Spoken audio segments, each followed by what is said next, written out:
হরে কৃষ্ণ জয় নিতাই।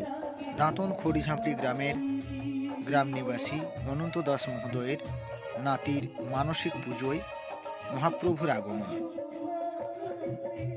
অনন্ত দাস মহোদয়ের ছেলে উৎপল দাস এবং ঘরে মহাপ্রভুর আগমন। সবাইকে জানাই হরে কৃষ্ণ জয় নিতাই। এবং চলছিল নাম সংকীর্তন।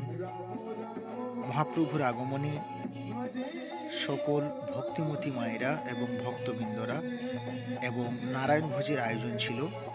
তারই সেই কিছু মুহূর্তের ভিডিও নিয়ে আজকে আপনাদের সামনে হাজির হয়েছি।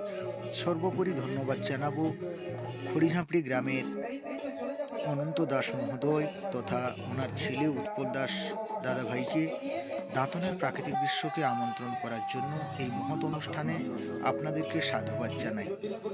আপনাদের মনস্কামনা পূর্ণ হোক, ধনধান্য পরিপূর্ণ হোক, বাড়ির সকলের শরীর আরোগ্য হোক, মহাপ্রভুর কাছে প্রার্থনা করি।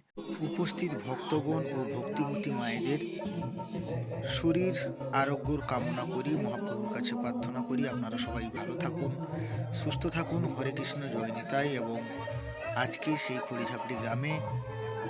খড়িঝাঁপড়ি গ্রামের গ্রাম নিবাসী অনন্ত দাস মহোদয়ের বাড়িতে আজকে মহাপ্রভুর আগমন। উৎপল দাসের ছেলের মানসিক পুজো ছিল, তাই মহাপ্রভুর আগমন হয়েছে খড়িঝাঁপড়ি গ্রামে। এই মহাপ্রভুর আগমনকে কেন্দ্র করে নারায়ণ ভোজের আয়োজন করেছেন। এই সুন্দর মহৎ অনুষ্ঠানটিকে সাধুবাদ জানাই। সবাইকে হরে কৃষ্ণ জয় নিতাই। দেখা হবে পরবর্তী ভিডিওতে। আজকের ভিডিওটি প্রথম থেকে শেষ অবধি দেখুন। সবাইকে জয় নিতাই, হরে কৃষ্ণ, জয় মহাপ্রভু।